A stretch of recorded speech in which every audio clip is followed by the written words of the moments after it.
dito na ang ating...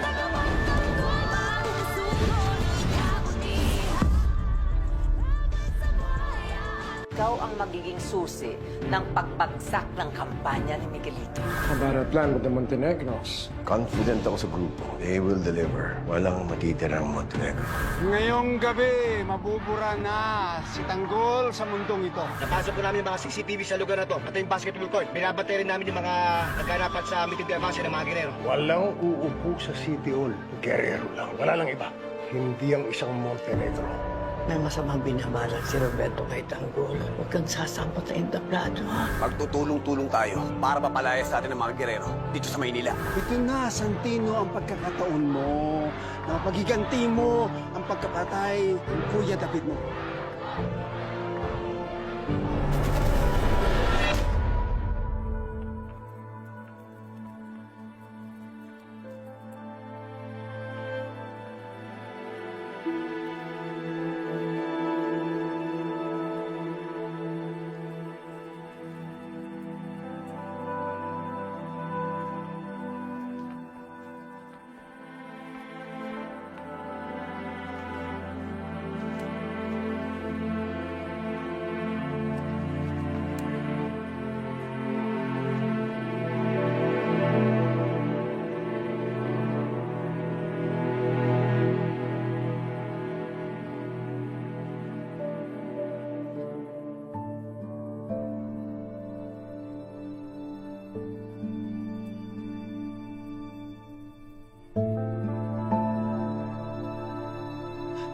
Anak, David.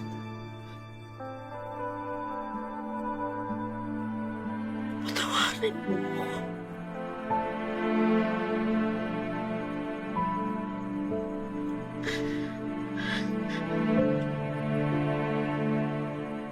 Hindi na kita naihatid sa huling hantungan mo. Patong-patong na kasi ang gulo. Alam ko naman naiintindihan mo yun, di ba, anak? Alam ko na hindi masyado naging maganda ang relasyon natin.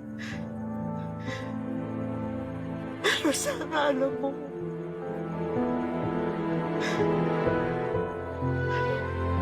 na kahit kailan, hindi ako nagtanim ng nagalit sa'yo.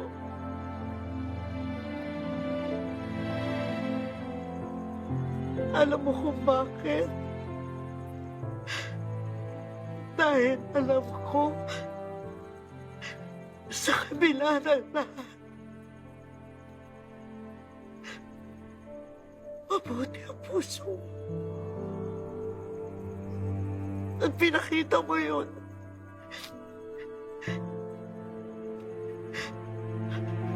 Pinatunayan mo yun. Nang tinulungan mo at humingi ka ng tawad sa Kuya Tanggol mo. Maraming salamat, anak.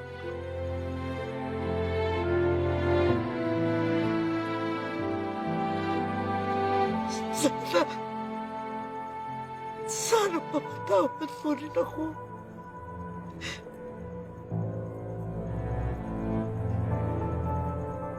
Sana patawad mo ang nanay. Sa lahat ang pagkukulang ko sa'yo.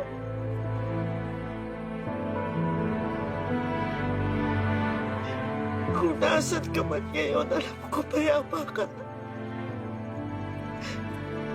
Maraming salamat, David.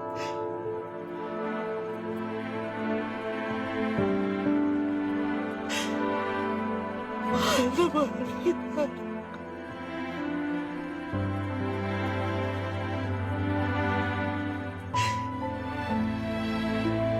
Mahal na mahal ka na, nanay.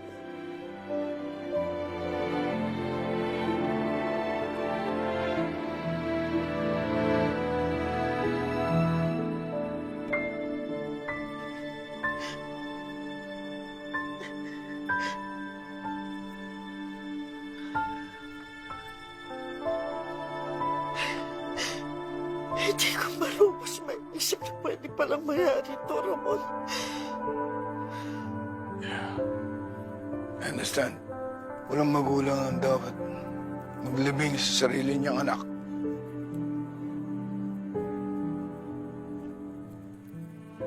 Paano si Tanggol? Paano si Tanggol, Ramon? Kung mag-alala, protektahan ko siya. Pangako yun.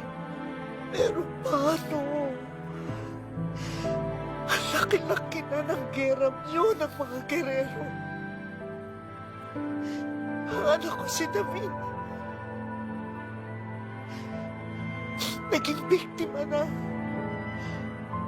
Sigurado ako naman hindi sila titigil hanggat hindi nila na isusunod si Tanggol. Kaya sobra. Ang suporta ko kay Tanggol. Dahil alam ko pag umupo na siya sa munisipyo, wala nang hahamon sa kapangyarihan niya. Wala nang kakanti sa kanya. He will be safe, Marites. He will be safe.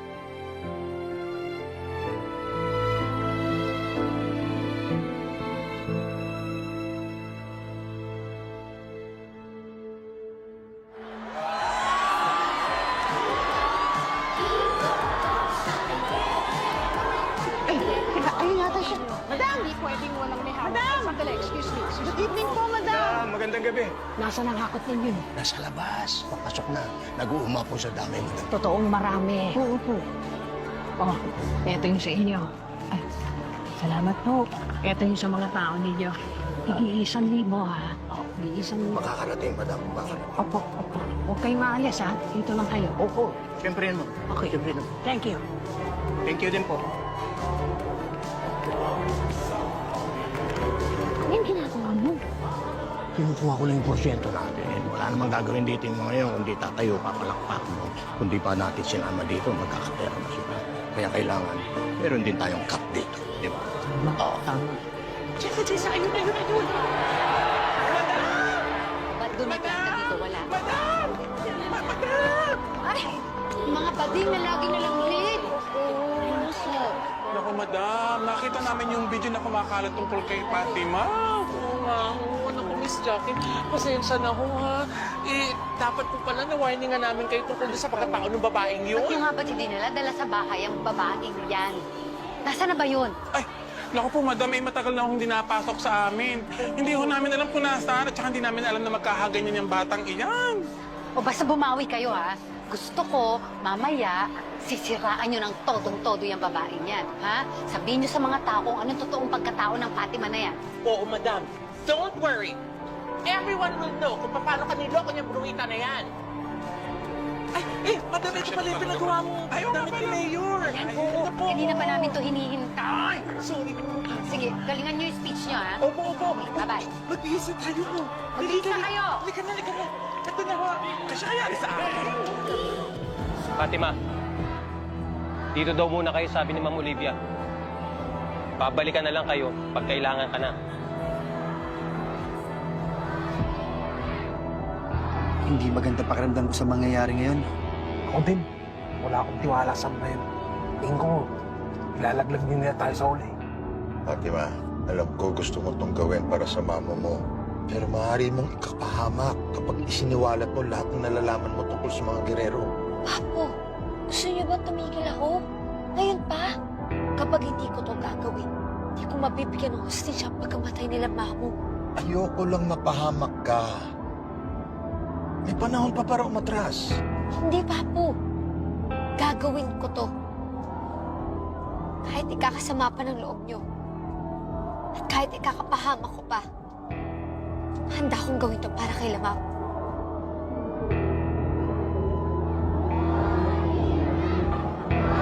Mom! Mom! Are you okay? What's the problem? Inigo, why don't you just go home? Or better yet, go out with your friends. Have fun. meeting ni Avance ito. This is going to be so boring anyway. I'm not going anywhere. Gusto ko na suportahan. Bakit? Ano nangyayari? Anak, mag-ingat ka lang, ha? Eh, hindi natin alam kung anong binabalak ng mga kalaban. Mayora, halika na. Hinahanap pa nila. Let's go. Let's go. Come on.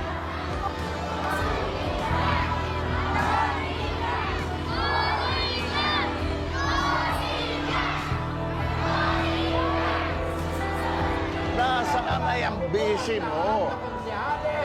Na magiging katuwang itanggol sa pagbabago. Palakpan Anak! natin ang mga kalyari. Saan ka nagpunta? I just had to check on Fatima. Kailangan secure ang alas na magdadala ng pasabog ngayong gabi. Maganda yan, pero ayoko nang nawawala ka. Tandaan mo, ikaw ang busy ni Tanggol. Kailangan palagi kayong magkadikit. Kailangan makita kayo ng tao. Palagi magkasama. Of course pa.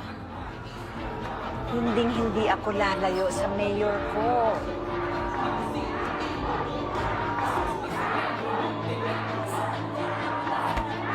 This is it, Tanggol. Ngayong gabi na natin pabagsakin ang trono ng mga gerero. Do you have a speech prepared? Wala. Basta sasabihin ko lang kung ano totoo. Kung ano ang nararapat para sa mga tao. At kung ano ang nasa puso ko. Ang importante, at tandaan mo, masira natin ang imahe ng mga gerero. Wala akong pakialam kung yan ang pamamaraan mo. Huwag mo kong itulad sa'yo. Basta sasabihin ko kung anong laman ng puso ko.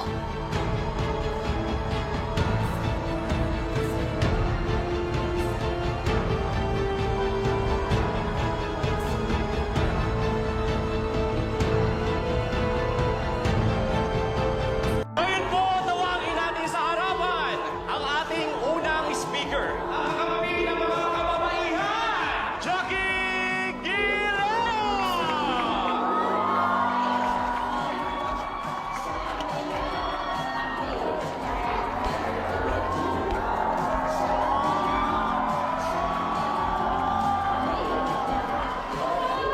Kababaihan ng Manila! Yan ang iboboto niyong party list, hindi ba? Ano nga ba ang karapatan ng mga babae? Ang mga babae dapat ginagalang, nire-respeto, at pinagpapahalagahan. Tama? Yun nga lang, hindi lahat ng mga babae nai-enjoy ang mga karapatang yan. Alam niyo ko, katulad din ako ng karamihan sa inyo dati. Inaapi, inaabuso, walang karapatang magsalita. Pero hindi na yan pwede. Kaya nandito ako ngayon sa harapan ninyo para sabihin sa inyong lahat na may boses tayo. Hindi na tayo magpapaapi kung kani-kanino dahil kaya ng mga babaeng baguhin ang mundo.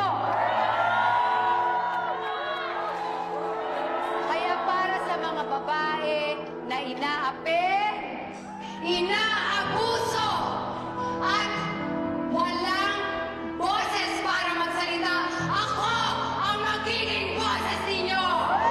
Jackie Guerrero!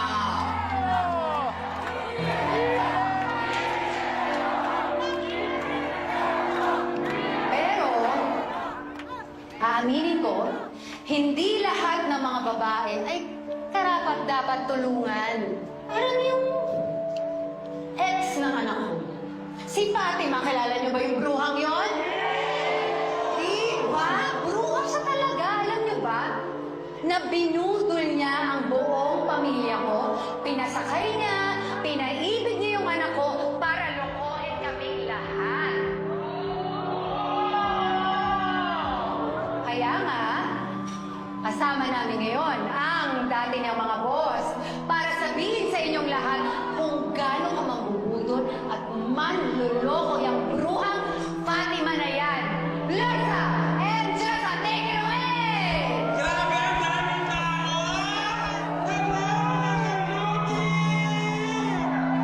Isang malanding gabi sa inyo lahat! Good evening po! Ako po si Loisa at siya naman po si Jessa. Nandito po kami ngayong gabi. Hindi ko para tumakbo ha? No. Hindi ko kami kandidato. Nandito po kami ngayong gabi para maglahat ng katotohanan.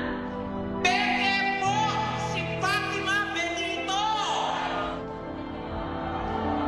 Totoo po yun. Talaga hindi po nakakaalam. Ang pamilya si Tito po ay pamilya ng mga ibukaber, manloloko at malilikot ang kamay. Nagulat nga ho kami nang malaman namin na pinaibigan pala ni Fatima si Congressman para nakawan. Kaya nararapat lamang na makulong si Fatima! Kaya mga kababayan, kung gusto mo ninyo ng party list na patas at tunay na kakampi ng mga kababaihan, iboto po natin ang kababaihan ng Maynila Party List! Hayop sila. Lalakas manira, oh. Alam mo naman kung sino mga perpekto. Oo nga. Sumusobra na sila. Resok sila ng mga gerero. Mabait lang na may pakinabang sila sa akin. Kaya talaga tayong tigilan ng mga gerero. Pumuntayan na nga tayo, tapos ngayon gusto nila tayong sirain. Hindi ako magpapa-apekto sa mga sinasabi nila. Kung tingin nila maduduwag ako o titiklop, nagkakamali sila. Mas lalo nabubuo sa akin na lumaban sa mga gerero. Papanggain ko sila.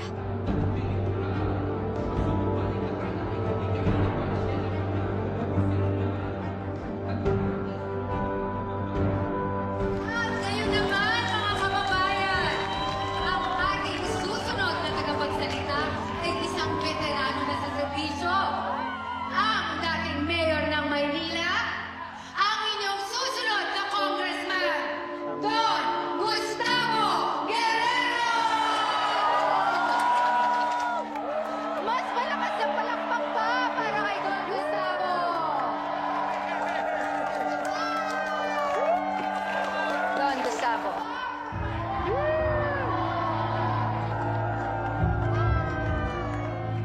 Salamat, Jackie. Isang mapagpalang gabi po sa inyo lahat. Ako po'y muling nakaharap dito sa inyo ngayon bilang kinatawan ng Maynila. Gusto ko pong ialay sa inyo ang aking natitirang lakas, karanasan, paninindigan. Kaya kinatawan po sa Kongreso. At dahil dyan, i-welcome naman po natin on stage ang mga benepisyaryo ng scholarship and medical program.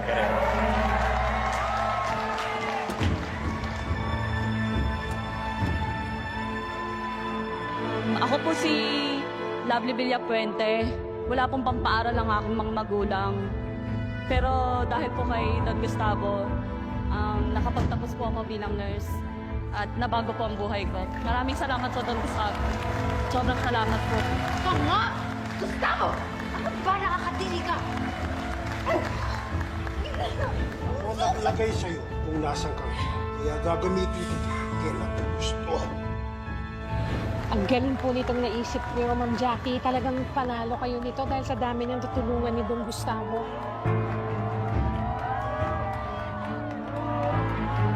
Oo, matulungin talaga itong si Don Gustavo. Mga kaibigan, maraming salamat. Pero ako po'y sa totoo lang, hindi lang po ako tumutulong. Meron po akong katuwang. Yan ay ang aking butihin may bahay. The best. Pilar Guerrero.